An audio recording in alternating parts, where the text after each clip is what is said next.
No dia a dia, fazemos muitas medições. Medimos comprimento, massa, capacidade. Felipe, você entendeu aquela aula sobre medidas? Entendi sim. Matemática é fácil. Poxa, Felipe, eu queria tanto pensar como você.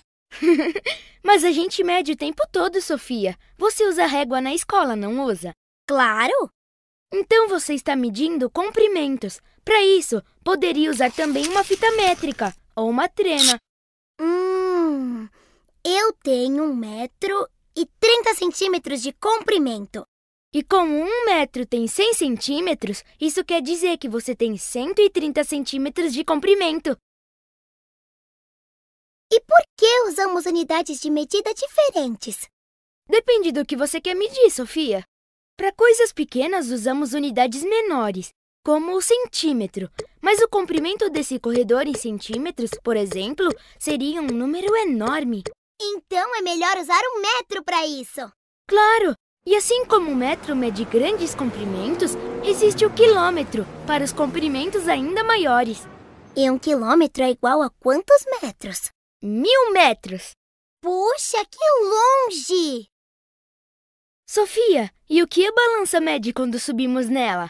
Ela mede nossa massa. Minha massa é 35 quilogramas. Quilograma é uma das unidades de medida para massa, mas há outras, como o grama, para pequenas massas. E 1 quilograma é o mesmo que 1000 gramas! Muito bem! Já a tonelada é usada para medir grandes massas. E 1 tonelada tem quantos quilogramas? 1 tonelada equivale a 1000 quilogramas. Nossa, é muito pesado! E para medir a capacidade de um recipiente, Sofia, você usaria litro ou mililitro? Depende do recipiente. Se fosse pequeno, usaria mililitro. Se fosse maior, usaria litro. Muito bem, você já está pegando o jeito. Sabia que 1000 mililitros equivale a 1 litro? Que legal! 1000 metros é o mesmo que 1 quilômetro. 1000 gramas, 1 quilograma. 1000 quilogramas, 1 tonelada. E 1000 mililitros, 1 litro. Viu só como não era difícil? Bom, pessoal, como vocês viram aí no vídeo anterior, nós falamos sobre medidas. Hoje nós vamos falar sobre a comparação de capacidades. Então, assim como comparamos massa e comprimento, podemos determinar se cabe mais conteúdos em um recipiente ou em outro. Vamos estudar esse assunto? Então, no nosso dia a dia, nós podemos encontrar diferentes recipientes. Observe alguns deles. Temos um garrafão, um galão, uma garrafa e um copo. Se a garrafa estiver cheia d'água e o seu conteúdo for despejado no copo vazio até enchê-lo, vai sobrar água na garrafa. Nesse caso, dizemos que a capacidade da garrafa é maior do que a do copo, ou seja, cabe mais líquido na garrafa do que no copo. Primeira questão. Suponhamos que o galão esteja cheio de água e o seu conteúdo seja despejado no garrafão vazio. Nesse caso, o garrafão encheria completamente? Por quê? Então, a resposta é não, porque a capacidade do garrafão é maior do que a do galão. Número 2. Complete as frases com as palavras maior ou menor, de acordo com a capacidade dos recipientes acima. Você vai olhar para o garrafão, para o galão, para a garrafa e para o copo. A. O garrafão é o recipiente que possui a maior ou a menor capacidade? Muito bem, a maior capacidade. B. O copo, ele é o recipiente que possui a menor ou maior capacidade? Quem respondeu menor está correto. A garrafa tem a capacidade menor do que a do galão. D. O galão, olha para o galão, tem a capacidade maior ou menor do que a garrafa? Então, olhe para o galão e para a garrafa. Então, o galão ele tem a capacidade maior. Muito bem. Logo na página seguinte, página 133, apresenta para a gente as jarras abaixo que possuem a mesma capacidade, porém, cada uma delas tem diferentes quantidades de líquido. Observe. Letrinha A. Contorne a jarra que tem mais líquido. B. Marque um X na que possui menos líquido. 2. Observe os recipientes: um copo, uma jarra, um balde e uma xícara. A. Qual recipiente tem a maior capacidade? O copo, a jarra, o balde ou a xícara? Então, você vai observar aí que é o balde. Depois, quem é que tem a menor capacidade? O copo, a jarra, o balde ou a xícara? A xícara. B. Qual recipiente tem capacidade menor do que o copo? Olha para o copo. Qual é o que tem menor que o copo? A xícara. Maior do que a xícara e menor do que a jarra? É o copo. A Ana despejou todo o conteúdo da jarra de suco nos copos do quadro A, enchendo-os completamente. Em seguida, ela encheu a jarra novamente e despejou todo o conteúdo nas garrafas do quadro B. De acordo com os quadros A e B, qual recipiente tem a maior capacidade? O copo ou a garrafa? A resposta, pessoal, é a garrafa, certo? Porque foram usados apenas 3 garrafas e acima foram usados 5 copos. Agora, a jarra ou a garrafa? A jarra tem a maior capacidade, porque uma jarra ficou com todo o suco. Já para encher as garrafas precisaram de 3. B. Qual dos recipientes tem a menor capacidade? O copo ou a jarra? Quem tem a menor capacidade é a jarra. Para encher o recipiente maior, a Joana utilizou 4 copos cheios de água. Observando a experiência de Joana, escreva a quantidade de copos de água despejada em cada recipiente nos itens a seguir. Tem aí, letrinha A, precisaria de quantos copos? 2. Letrinha B, de quantos copos? 1. Letrinha C, de quantos copos? 3. Observe as equivalências de capacidade entre os recipientes. Temos aí um garrafão que enche 4 galões e um galão que enche 5 garrafas. De acordo com essas equivalências, o conteúdo de quantas garrafas é necessário para encher completamente um garrafão? O litro e o mililitro. Leia a conversa entre Elias e a atendente de um supermercado. Por favor, você tem água em galão de 20 litros? Temos água em galão de 20 litros e também em garrafa com 500 mililitros. Nessa conversa, foram citadas 2 unidades de medida de capacidade padronizadas, o litro e o mililitro, conhecido como ml. Para medir a quantidade de líquido que cabe em um recipiente, ou seja, a sua capacidade, podemos utilizar diferentes unidades de medida, entre elas o litro e o mililitro. Em geral, usamos o mililitro para representar quantidades de líquidos menores do que o litro. 1 litro é igual a 1000 mililitros. 1 litro é igual a 1000 ml, certo? ml é o mesmo que mililitros. Agora, me responda. Conversando com seus colegas e com o professor sobre algumas situações do dia a dia em que utilizamos o mililitro. Escreva pelo menos 2 delas nas linhas a seguir. Bom, nós utilizamos o mililitro na garrafinha de Nescau, em remédios, né, que é o ml no caso, pessoal. E nós usamos o litro no litro de leite, tá? 2 litros de uma garrafa de refrigerante, tá bom?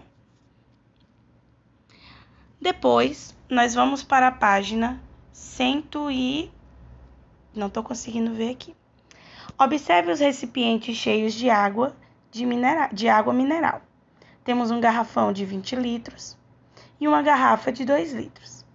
A.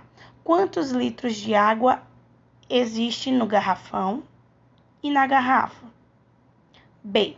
A capacidade de um garrafão equivale à capacidade de quantas garrafas? Então, você vai usar a divisão, tá, pessoal? Você vai dividir 20 litros para 2 litros. Então, vai ficar 20 dividido por 2. É igual a... E aí? Vão ser quantas garrafas? É só fazer a divisão. C. Qual é a capacidade em litros de 3 garrafões? Então, vai ser multiplicação. Você vai botar 3 garrafões vezes 20 litros. E aí? 3 vezes 20 é igual a quanto?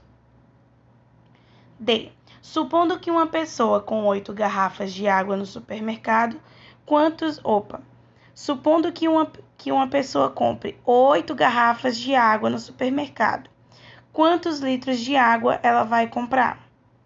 E aí? Então, vai ficar 2 vezes 8, que é igual a quanto, pessoal? Com 1 litro de leite, podemos encher 4 xícaras de mesma capacidade, com as que estão apresentadas em cada item abaixo. Nos itens a seguir, contorne a quantidade de xícaras que podemos encher usando a quantidade de leite de cada garrafa. Então, se 1 litro enche 4 xícaras, 2 litros vai encher o dobro, tá? Qual é o dobro de 4? E aí, pessoal, quanto é? 8. Então, você vai circular 8 xícaras. Se, 1 litro enche 4, 2 litros enche 8, 3 litros vai encher quanto? 3 é o triplo, certo? Então, você vai circular 3 vezes 4. E aí, quanto é 4 mais 4 mais 4? Aí, você circula. Depois, você vai recortar de revistas ou folhetos de supermercado imagens de produtos que são vendidos em litros e outros que são vendidos em mililitros. Depois, cole no espaço abaixo. Na próxima página diz o seguinte: Isadora foi orientada por uma nutricionista a beber cerca de 2 litros de água por dia. A. Se Isadora seguir essa orientação, quantos litros de água aproximadamente ela deverá beber em uma semana? E aí, pessoal, nessa questãozinha aí da letrinha A, você vai usar a multiplicação, certo? 2 litros vezes os dias da semana em que ela vai ter que beber. A semana tem quantos dias? Então, você vai botar 2 litros vezes 7 dias da semana, ok? B.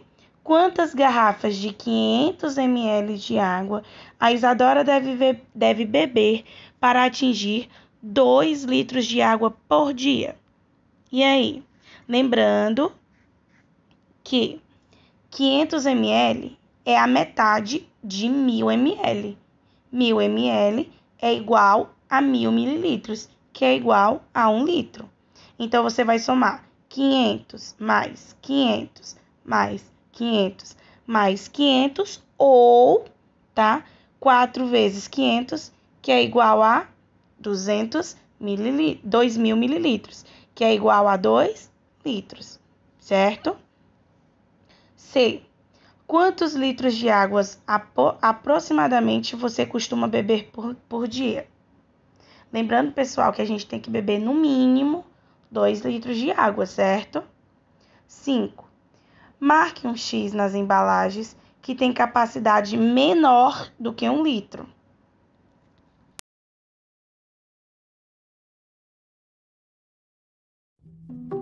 A busca incessante por desenvolvimento e crescimento econômico faz com que cada vez mais os recursos sejam extraídos e dejetos descartados na natureza. Essas práticas e falta de políticas mais rígidas para o combate à degradação ambiental têm levado o nosso meio ambiente a enfrentar problemas de difícil solução e que colocam em risco a sobrevivência da própria espécie humana. Os principais problemas enfrentados diante da deterioração do meio ambiente são extinção das espécies e da biodiversidade. As atividades que levam à degradação do meio ambiente pelo homem afetam as condições de sobrevivência das espécies, põem em risco as populações de plantas e, consequentemente, de animais presentes no ambiente. O plástico. 80% do que é descartado é plástico. O consumo de embalagens plásticas tem potencial para causar diversos problemas, como matar animais que as ingerem ao confundi-las com alimentos, destruir plantas e corais ao impedi-los de respirar e mesmo causar inundações nas cidades ao entupir os pequenos riachos durante as chuvas. Degradação dos recursos hídricos. Seja por poluição ou pela erosão com assoreamento do leito dos recursos d'água, a degradação desse bem reflete nas fontes de água potável, que são perdidas ou convertidas em áreas de baixíssimo aproveitamento, tanto para os animais quanto para a sociedade. E isso compromete não só o funcionamento da cadeia alimentar e dos ecossistemas, mas também atinge a oferta de água potável no mundo. Poluição do ar. O desenvolvimento dos grandes centros urbanos e o consumo cada vez mais exagerado dos recursos são os grandes responsáveis por tornar o mundo cada dia mais poluído. A presença de substâncias tóxicas coloca em risco a qualidade de vida dos seres vivos, podendo causar sérios problemas ao homem e a outros seres. Aquecimento global. O aumento das temperaturas médias do planeta ao longo dos últimos tempos, causado pelas práticas humanas, tem ocasionado um problema climático que afeta todo o planeta. A intensificação do efeito estufa, fenômeno natural responsável pela manutenção do calor na Terra e que vem apresentando uma maior intensidade em razão da poluição do ar resultante das práticas humanas. As ações do ser humano no meio ambiente relacionadas às práticas de consumo desenfreado do mercado atual acaba por exceder uma extrema pressão sobre os recursos naturais para suprir necessidades muitas vezes supérfluas. Portanto, acima de ações de prevenção, é necessário haver a consciência ambiental, ações de conservação do meio ambiente como um todo e práticas de consumo sustentável para garantir.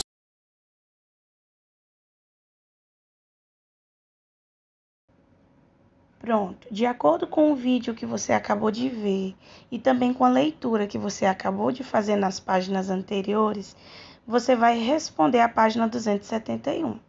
Siga os comandos para descobrir o nome de alguns problemas ambientais. Depois, ligue-os à fotografia correspondente. Bom, vocês viram que os problemas ambientais são a poluição do solo, das águas, o desmatamento.